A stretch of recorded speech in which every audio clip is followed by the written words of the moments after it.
Assalamualaikum warahmatullahi wabarakatuh. Melihat subscriber kita yang meminta saya mereview tentang film Muhammad Al-Fatih atau Fatih 1453 di bawah ini. Yes, saya akan sharing kepada Anda tentang film ini. Film yang durasinya 2 jam lebih ini adalah film yang begitu menginspirasi. Tapi plus minus yang saya perhatikan dalam film ini adalah saya akan mengambil sedikitnya ada 4 tokoh ya. 4 tokoh yang paling penting. Yang pertama adalah Sultan Murad II. Ini adalah ayahnya Al-Fatih yang sangat dia cintai. Yang dalam film itu Anda akan melihat bagaimana Al-Fatih mengatakan kalimat yang begitu menusuk hati. Al-Fatih mengatakan bahwasannya dia melihat mayat ayahnya sebelum dimakamkan sambil berkata, mata ayah begitu tajam memandang masa depan negara, tapi tidak pernah memandangku. Kemudian tangan ayah begitu kuat untuk menaklukkan banyak kota, tapi tangan ini tidak pernah memegang atau menggendongku. Nah, tapi yang paling unik adalah Al-Fatih menutup kalimat itu dengan akan kubangun kerajaan paling kuat di dunia. Film ini begitu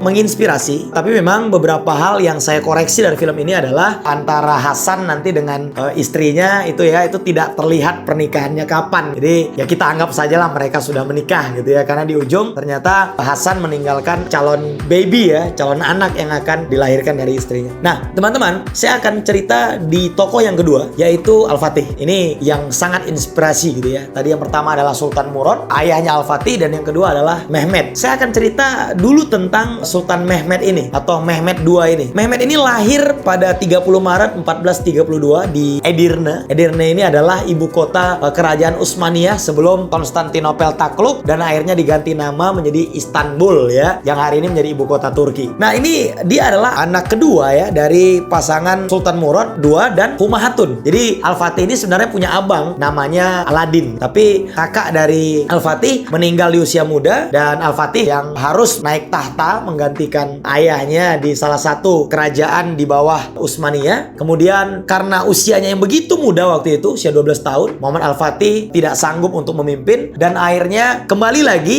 ayahnya yang memimpin. Jadi ada pergantian kekuasaan ya. Jadi pernah naik karena terlalu muda, turun lagi, dan akhirnya almarhum ayahnya meninggal, kemudian Al-Fatihnya memimpin lagi. Makanya di awal-awal dalam film ini ada kegelisahan antara beberapa golongan dan beberapa bagian masyarakat yang mengatakan bahwasannya Al-Fatih adalah raja yang pernah dijatuhkan gitu ya, meskipun punya alasan yang sangat rasional karena belum cukup umur dan sedikit dipaksakan. Ini juga yang membuat Kaisar Konstantinopel menyepelekan ya tentang naiknya Mehmed II di tahta kesultanan di Utsmaniyah. Akhirnya dalam film itu Mehmed termotivasi ya karena telah diremehkan. Nah, kemudian tokoh yang ketiga yang saya perhatikan adalah Hasan. Ya, Hasan ini adalah panglima perangnya Al-Fatih ketika dalam pertempuran yang memakan waktu 53 hari itu. Saya menarik dari kejadian dan diskusi yang dilakukan antara Mehmed dan Al-Fatih. Al-Fatih mengatakan peperangan itu seperti seni dan itu terkoneksi dengan pedang. Jadi kata Hasan mengajarkan kepada Sultan bahwasannya jika Anda ingin menang dalam pertarungan pedang, Anda tidak boleh memegangnya terlalu kuat dan tidak boleh terlalu lemah. Kalau terlalu kuat Anda akan cepat lelah. Kalau terlalu lemah maka pedangnya akan lepas dari Anda. Sama seperti memimpin. Memimpin adalah seni ya. Bagaimana kita bisa memimpin orang lain, tidak boleh terlalu keras tapi tidak boleh juga terlalu lemah gitu ya. Jadi harus ada tarik ulur. Bagi saya ilmu ini penting sekali dan film ini mengajarkan kita banyak hal. Tokoh yang keempat adalah gurunya Al-Fatih, namanya Syamsuddin, adalah salah satu ulama yang paling berpengaruh yang mengajarkan banyak hal kepada Al-Fatih. Termasuk di ujung pertempuran, beliaulah sang guru inilah yang datang ke tendanya Al-Fatih, kemudian mengajak Al-Fatih melihat salah satu makam tokoh Islam yang punya niat untuk dimakamkan di pinggir tembok Konstantinopel. Artinya pesan dari almarhum Ayyub Al-Ansyari ini adalah tolong makamkan saya di titik terjauh perjuangan umat. Tuh keren sekali. Akhirnya makam itulah yang kemudian menginspirasi dan memotivasi Al-Fatih ketika dia sudah mulai putus asa dalam peperangan itu. Teman-teman, saya akan sharing kepada Anda setidaknya 5 pelajaran yang bisa Anda dapatkan dari film ini. Yang pertama adalah Allah is everything. Jadi Tuhan adalah segalanya. Jadi mengedepankan spiritual base akan membuat Anda menjadi pemimpin yang kuat. Ingat, Al-Fatih adalah pemimpin dengan tingkat kesolehan tertinggi. Karena kata Rasulullah dalam sabdanya tentang Konstantinopel, suatu hari Konstantinopel akan takluk ke tangan kaum muslimin. Sebaik-baiknya pemimpin adalah pemimpin pasukan ini dan sebaik-baiknya pasukan adalah pasukan ini. ini gitu ya. Ini kira-kira makna dari hadis itu. Dan kedekatan Al-Fatih kepada Tuhan membuat dia menjadi pemimpin yang sangat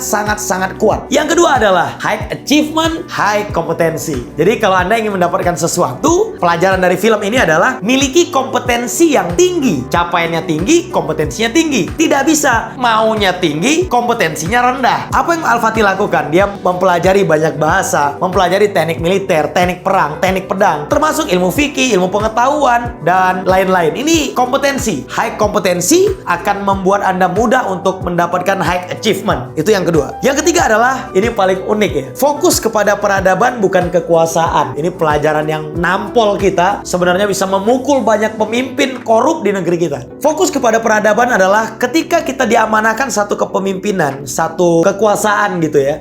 Tugas kita adalah fokus bagaimana memberikan pesan dan kesan serta peninggalan untuk peradaban, bukan sewenang-wenang gitu. Saya melihat banyak orang memimpin sesuatu, memimpin instansi, kemudian sewenang-wenang. Gimana ceritanya gitu ya? Padahal amanah ini ya akan membuat kaki kita menginjak dua tempat sekaligus. Satu di surga, satu di neraka. Jadi hati-hati terhadap kekuasaan yang Anda terima amanahnya hari ini. Jadi para pemimpin-pemimpin hebat, mereka tidak fokus kepada kekuasaan, mereka fokus kepada peradaban. Ingat, Al-Fatih ketika selesai menaklukkan Konstantinopel, Al-Fatih ingin mundur dari kesultanan. Bayangkan ya, seharusnya jadi raja besar, dia kepengen mundur karena memang dia tidak fokus kepada kekuasaan tapi kepada peradaban. Baginya peradaban cukup. Akhirnya gurunya lah yang menasihati dia untuk terus ada di kursi kesultanan dan membangun kerajaan, kemudian mensejahterakan rakyat. Yang keempat, ini yang paling penting, bergurulah, dekatlah dengan ulama. Perhatikan, Al-Fatih sangat dekat dengan ulama. Al-Fatih sangat dekat dengan banyak guru-guru hebat yang mengajarkan dia banyak hal tentang kehidupan gitu ya.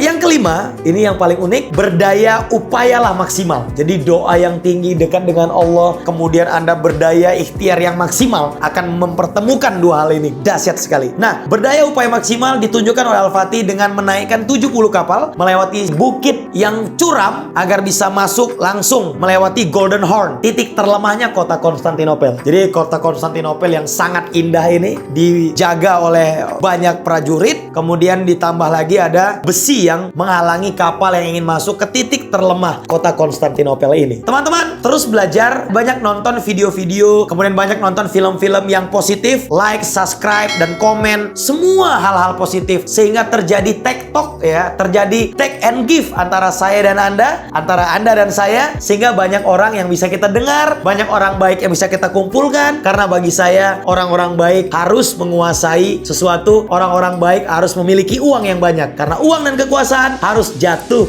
di tangan orang-orang baik. Terima kasih teman-teman untuk review film ini. Mudah-mudahan film ini bisa menjadi inspirasi Anda. Sekali lagi, ambil baiknya, buang yang kurang baik, sehingga kepala kita, pikiran kita diisi banyak narasi-narasi tentang kontribusi terhadap peradaban. Al-Fatih mengajarkan kita. Al-Fatih rahimakumullah. Kita doakan dapat tempat terbaik di sisinya, karena beliau adalah pembukti dari hadis Rasul ratusan tahun sebelumnya tentang penaklukan kota ini. Bagaimana dengan Anda? Apakah Anda siap menjadi penakluk berikutnya? Apakah Anda siap untuk menjadi penakluk banyak kebodohan, banyak kebatilan yang ada di dunia ini? Andalah pemimpinnya, adalah penakluknya. Muhammad Al-Fatih, sang penakluk Konstantinopel. Fetih 1453, great film, high recommended untuk Anda tonton. Terima kasih. Wassalamualaikum warahmatullahi wabarakatuh. Thank you.